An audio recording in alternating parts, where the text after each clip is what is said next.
Some stories are born out of love, but end in betrayal. Today, I will share with you a tale that will shake your heart, a woman's journey from devotion to revenge. Before we begin, don't forget to subscribe to this channel for more powerful true stories and write in the comments where in the world you are watching from. Now, let's step into the life of a mother whose husband crossed the last limit of cruelty, and then the world witnessed a mother's revenge. My name is Eleanor Grace, and once upon a time, I thought I had everything a young woman could ever wish for. I was in my early 20s, studying English literature at university, when I met a man who would change the course of my life forever. His name was Daniel Carter. Daniel wasn't like the others. He had an easy charm, the kind of smile that could light up a crowded lecture hall, and a way of speaking that made you feel like you were the only person in the world who mattered. We started as classmates, exchanging notes and study tips, but soon our friendship grew into something deeper, something passionate. Against my family's cautious advice, I followed my heart. We married shortly after graduation. It was what people called a love marriage, built on stolen glances in libraries, long walks across campus gardens, and whispered promises of forever. For a while, it truly felt like heaven on earth. Our first son, Oliver, was born a year after our marriage. He was a bright, curious child with eyes full of wonder and a laugh that could erase all the fatigue of my day. A few years later, we were blessed with another boy, Samuel, our little angel. Samuel was gentler, quieter than his brother, always clinging to my side as if he knew I was the safest place in the world. I imagined a perfect future for us, a warm home filled with love, the boys growing up strong and kind under the guidance of two devoted parents. But dreams, I would later learn, can shatter in the cruelest ways. At first, the changes in Daniel were subtle. He began spending late nights out with friends, returning home smelling faintly of alcohol. "Just a drink or two after work," he would say, brushing off my concern. I wanted to believe him. I needed to believe him. After all, wasn't marriage about trust? But the truth crept in like a shadow. Drinks turned into bottles. Friendly poker games became all-night gambling sessions. The money we had saved together, the money meant for the children's future, started disappearing. I remember one evening vividly. Oliver was about 6, Samuel only 3. The boys were in bed, their soft breathing filling the silence of our small home. Daniel stumbled in, reeking of whiskey, his tie loose around his neck, his hands trembling. I asked where he had been, why he was so late. His eyes, once so full of warmth, were cold, vacant. "Don't nag me, Eleanor," he snapped. "I'm tired. I've had a rough day." But it wasn't work that made him late. It was the cards, the dice, the intoxicating pull of chance. He was already slipping into a world where the thrill of winning outweighed the responsibilities of fatherhood and husbandry. Still, I held on. I told myself he would change, that this was a phase, that love could heal the cracks forming in our foundation. I worked harder at my job, balancing teaching at a local school with caring for the boys, trying to shield them from the growing chaos. But no matter how much I tried, the darkness was spreading. One afternoon, I came home early to find Daniel pawning our wedding gifts, the silver cutlery my parents had given us, the antique clock from his grandmother. When I confronted him, he didn't even look ashamed. Instead, he laughed bitterly and said, "These are just things, Eleanor. What matters is the money." Money. That became his god. He prayed at the altar of gambling halls, worshipped the fleeting victories of poker tables, and sacrificed everything. Our security, our happiness, our peace. The man I once adored was disappearing before my eyes, replaced by someone cruel, reckless, and unrecognizable. And though I still clung to the hope that love could save him, a quiet fear began to grow inside me. What would become of us if Daniel never found his way back? What would become of my children? The years that followed tested me in ways I could never have imagined. I became both mother and father to Oliver and Samuel, carrying the weight of our home on shoulders that were never meant to bear so much alone. My mornings began before dawn. I would quietly prepare breakfast for the boys, slip into my modest teacher's dress, and walk them to school before heading to the classroom myself. I poured my energy into shaping young minds, but the truth was, my own heart was growing heavier each day. I was teaching lessons about honesty, kindness, and perseverance while living with a man who embodied none of these values anymore. Daniel was drifting further and further into the abyss. At first, he gambled in backroom card games with friends. Then came the casinos, glittering, soulless places that devoured him whole. He would vanish for nights on end, returning only when his pockets were empty and his temper short. The worst part wasn't just the money he lost, it was what he became when the losses piled up. He grew bitter, angry, and cruel. His once charming words turned into barbed insults. "If you were a better wife, I wouldn't need to escape to the tables," he would sneer. Or worse, "If you made more money, I wouldn't have to risk everything." The boys noticed, though I tried to shield them. Oliver would cover Samuel's ears when Daniel raised his voice, and Samuel would curl into my lap, trembling, whispering, "Why is Daddy so angry?" I had no answers. One night, Daniel stumbled home in a rage, his knuckles bloodied. He had lost everything again, and this time, he had borrowed money from dangerous men. I could smell the fear on him, hidden beneath layers of alcohol. When I begged him to think of our children, to stop before it was too late, he laughed in my face. "You don't understand, Eleanor," he said, his eyes wild. "The next one will change everything. I'll win it all back. You'll see. We'll be rich again." But the next one never came. I sold pieces of jewelry, family heirlooms, anything I could salvage, just to keep food on the table and the lights on in our small house. Meanwhile, Daniel treated every pound I earned as his own. More than once, I came home to find that he had sold something without asking.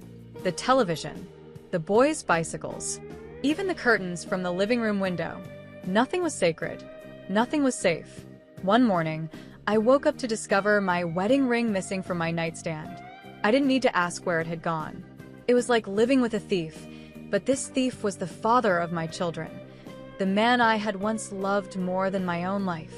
There were moments when despair nearly crushed me. Alone in the dark, after the boys had gone to bed, I would sit at the kitchen table, staring at unpaid bills, and wonder how long I could keep going. My tears fell silently, because I could never let Oliver or Samuel see me break. I had to be strong for them, even when I felt hollow inside. The hardest part of all was watching my boys lose their father. Not to death, but to weakness. Oliver grew quiet, older than his years, trying to protect his little brother from the chaos. Samuel, sweet Samuel, still clung to hope. He would wait at the window for Daniel to come home, his small voice asking, "Do you think Daddy will read me a story tonight?" Most nights, Daniel didn't come home at all. And when he did, it was better if Samuel was already asleep, spared from witnessing the slurred words and staggering footsteps. One winter evening, I overheard Oliver whispering to Samuel in their shared bedroom. "Don't cry, Sam," he said softly. "We don't need Dad. We have Mom." I pressed my hand against my mouth to keep from sobbing aloud. My children deserved a father who cherished them, not one who gambled away their future. Daniel's decline reached new lows. He started borrowing from neighbors, colleagues, even strangers. Shame followed us everywhere. People whispered, avoided our eyes. At school, I felt the sting of pitying looks from parents who had heard the rumors. Then came the threats. Rough-looking men knocked on our door, demanding money Daniel owed. I stood firm, clutching Samuel's hand, telling them I had nothing to give. Their eyes told me the debt would not simply vanish. I begged Daniel to stop, to think of his sons, but he would only sneer or storm out. The man who once promised me the world now treated me as if I were the reason for his ruin. It was no longer just about gambling. It was about power, control, and his inability to accept responsibility. And then one night he crossed a line I never thought possible. He came home unusually calm, almost cheerful, though his clothes were dirty and his hands trembling. "Where's Samuel?" I asked, noticing the house was eerily quiet. Daniel looked at me with a strange, glassy smile. "Don't worry.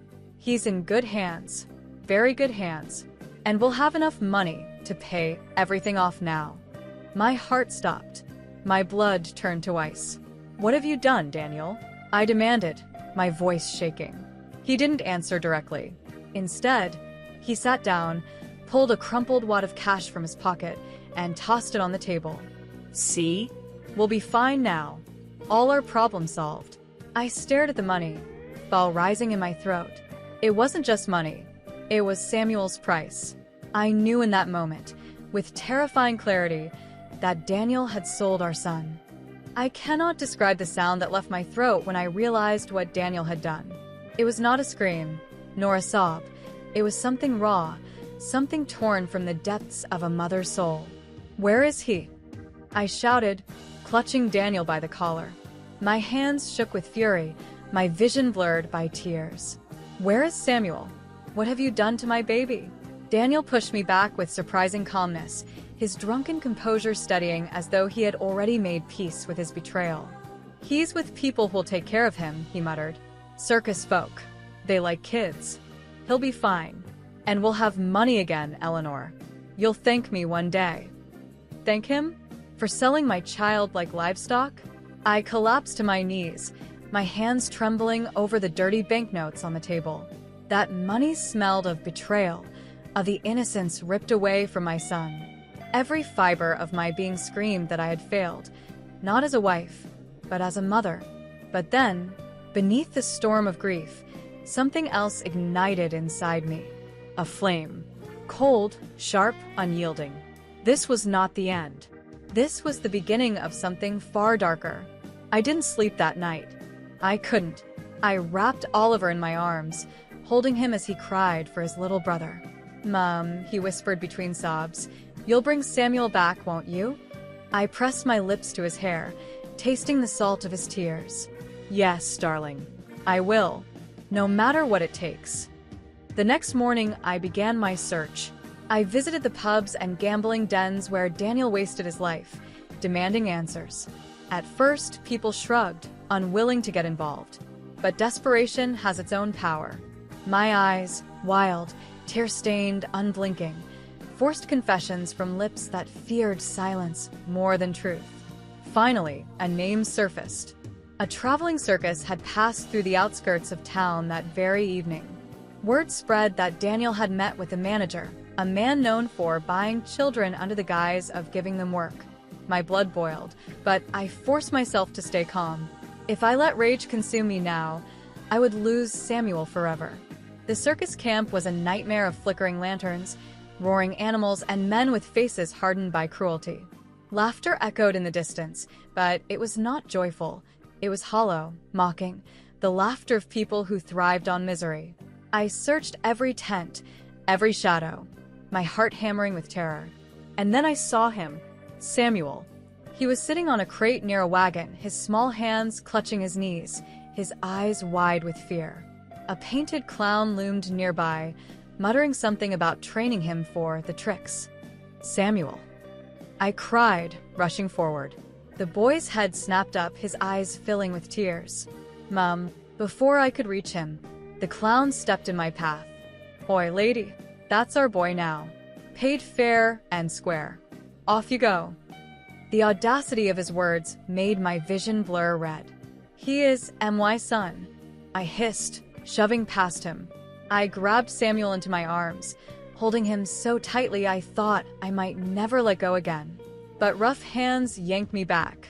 Two men, circus workers with fists like iron, dragged me away as Samuel screamed, "Mummy, don't let them take me." I fought like a wild animal, clawing, kicking, but they were stronger. One of them sneered, "Best go home, lady. He belongs here now." Those words carved themselves into my soul. I stumbled back home that night with empty arms, my body bruised and my spirit shattered. Daniel was sprawled on the sofa, drunk and unconscious, oblivious to the devastation he had caused. I stood over him, watching his chest rise and fall. For a fleeting moment, I thought about ending it right there, grabbing a knife from the kitchen and silencing his evil forever. But no. Death would be too merciful. He needed to suffer. He needed to feel the same terror, the same loss, the same despair he had inflicted on me and my children. That night, as Oliver clung to me and Samuel's cries echoed in my mind, I made a vow. I would not only bring my son back, I would destroy Daniel Carter. Piece by piece. The days that followed were a blur of planning, pretending, and quiet rage. By day, I continued teaching, caring for Oliver, presenting the mask of a woman surviving hardship. By night, I became something else entirely, calculating, relentless, consumed by vengeance. I began gathering evidence of Daniel's crimes. The debts he owed, the neighbors he had cheated, the bruises he had left on my arms. I spoke to his debtors, to the shady men he borrowed from, fueling their anger, whispering truths that turned them against him. But most of all, I built my plan around the one thing Daniel loved more than anything: gambling. If he could gamble away his son, then I would gamble away the rest of his life. I learned two things in the days after Samuel was taken. First, grief is a deep ocean. Second, rage can be a compass if you aim it carefully. I started with proof. I took photographs of the emptiness in our home. The missing bicycles, the stripped curtains, the cracked frame where my wedding picture used to rest. I collected receipts, pawn slips, and the angry notes Daniel's lender stuffed through our letterbox. Then I visited the neighbor who'd seen the clown lead Samuel toward a van and wrote down every detail she remembered. The color of the paint, the chipped corner of a sticker on the back window, the crooked number plate. I filed a report with Child Protection and the police, my hands shaking but steady enough to sign my name. When the officer at the desk glanced up, tired, wary, as if I were just one more sorrow ready to spill, something in my face must have reached him. He called a detective. Detective Rowan was not what I expected. He didn't speak in dramatic promises or weary cliches. He asked careful questions, listened to every small detail, and then slid a small recorder across the table. If he admits he sold his son, Rowan said, we can move fast. We'll also work the circus lead. But I need a clear confession from him, in his own words. The thought of sitting across from Daniel and hearing it aloud felt like holding my hand to a flame. But if this was the road back to Samuel, I would walk it barefoot. I went home and waited. When Daniel finally stumbled in, the streetlights threw prison bar shadows across the carpet. I set the recorder in my apron pocket and made tea the way he liked it, not because he deserved kindness, but because I needed him to talk. He sagged into a chair, eyes glazed. You look calm, he said. Finally realized I've got everything under control? I sat opposite him, folded my hands, and kept my voice even. How much did they pay you for Samuel? He smirked. Enough to buy peace. Tell me how it happened, I said. Start to finish. I want to understand. He spoke like a man recounting a boring errand, an exchange, a handshake, the hollow clink of money. He even chuckled at the memory of a clown's smeared makeup. I kept my face smooth, but inside I carved every word into stone. When he was done, I stood slowly. Peace will never come from what you did, I said, but justice might. I pressed the stop button in my pocket. By evening, the team had moved, quiet, precise. Unmarked vehicles idled under trees by the fields where the circus camped. Rowan rode in the front. I sat beside him, clutching Samuel's scarf, breathing in the ghost of my child. Eleanor, he said gently, will go in first. If he's there, you'll see him soon. The raid unfolded in shouts and the hard snap of orders. Lanterns swung wild circles across canvas and ropes. I stood just beyond the line, a rope of hope pulling me forward, then stopping me cold. And then, Samuel.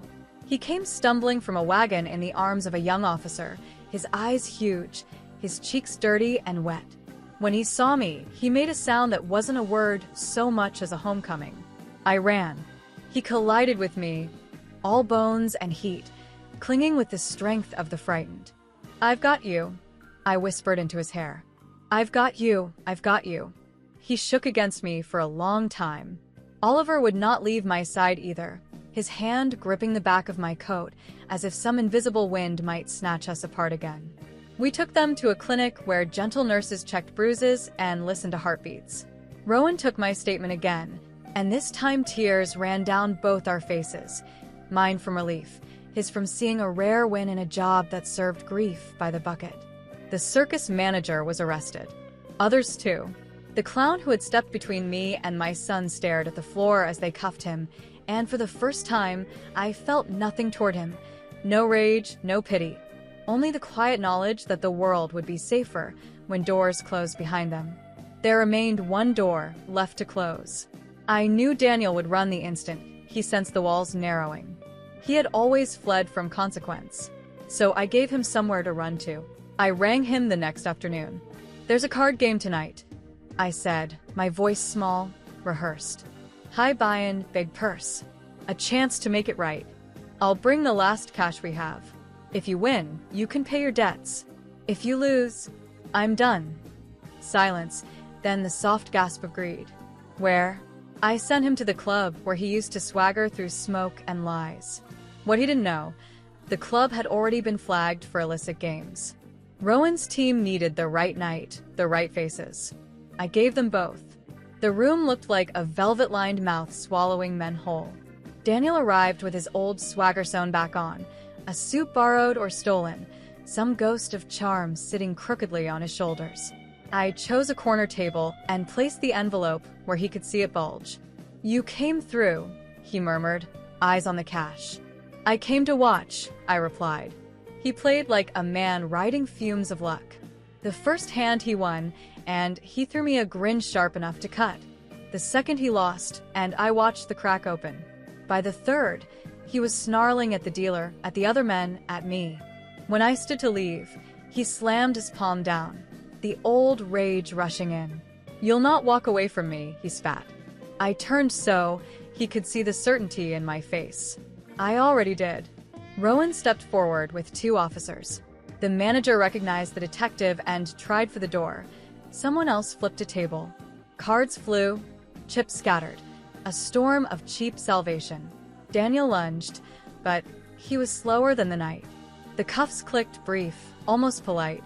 For a moment, he stared at me, and beneath the anger, I saw something smaller, meaner, fear. "You did this," he breathed. "You ruined me." "No," I said quietly. "You did." The charges were not only about illegal gambling. With the recorded confession and witness statements, the case for child trafficking was iron. Court did not feel like victory. Court felt like a necessary room you entered to close a wound properly. I stood in a navy dress and read a statement that shook only once. "You sold our son," I said. "You sold the boy who trusted you to read him stories and lift him onto your shoulders. You sold our laughter and our breakfast table and every good thing we could have been. The woman you married is gone. In her place stands the mother whose children will never be for sale." The sentence was long. The courtroom air tasted clean. Afterwards, life did not instantly soften. Trauma never leaves by the same door it entered. My boys woke some nights tangled in nightmares. I learned the names of new therapists and the miracles of patient teachers. We moved to a smaller place near the river where the light came generously through big windows, and Oliver learned to laugh again in bursts, like a bird testing the wind. Samuel wouldn't go near a fairground. But he loved the library, and he loved that the librarian always had a sticker for him shaped like a star. On Tuesday evenings, we ate pancakes for dinner, even if it wasn't a sensible choice. Sensible had ruled this house for too long. Now Joy had a seat at the table. One afternoon, months later, I took the boys to the sea. The sky was a clean sheet. The tide curled like a sleeping cat. I sat on a slat bench and watched them race the water's hem, tripping, shouting, inventing rules only brothers understand. An old man with a dog asked if I was visiting or local. I said local, and the word settled in me like a warm stone. "Nice boys," he said. "Yes," I replied. "They are." He walked on. I looked at my hands. There were new lines there, new maps. I thought about the women I taught, the shy ones, the loud ones, the ones who hadn't yet learned how strong they could be. I wrote to a charity that supported families clawing their way out of addiction's shadow and asked if they needed volunteers. They did. That was how I began spending Thursday nights in a room with a kettle and a circle of hard chairs, listening to strangers tell the truth and being trusted to hold it. Sometimes people ask whether revenge healed me. It didn't. Revenge evened a scale that had been violently tipped. It kept other children safe. It gave a name to a crime. But healing was smaller and slower. It was Samuel's hand slipping into mine unexpectedly at a crossing. It was Oliver calling from the stairs, "Mom, can you check my homework?" And the ordinary thrill of being needed for something simple. It was learning to sleep without bracing for doors to slam. On the night of Samuel's next birthday, we lit exactly 7 candles. In the dark kitchen, his face glowed. Oliver leaned in and whispered something that made him grin, missing tooth and all. I carried the cake to the table and felt a quiet, fierce pride, not because I had burned anything down, but because I had built something back up, sturdier, truer. After the boys were asleep, I stood by the window and looked out over the small street, the quiet river beyond, the wrap of ordinary life. I pressed my palm against the glass and closed my eyes. I kept my promise, I whispered to the dark. I had promised to bring my son home. I had promised to end the harm. But there was one more vow, older than all the others, carved into the inside of my soul the night I realized love wouldn't save us. I had promised to become the woman my sons could follow into any storm and trust to find the shore. I am Eleanor Grace. Once, I thought a forever promise wore a ring. Now I know better.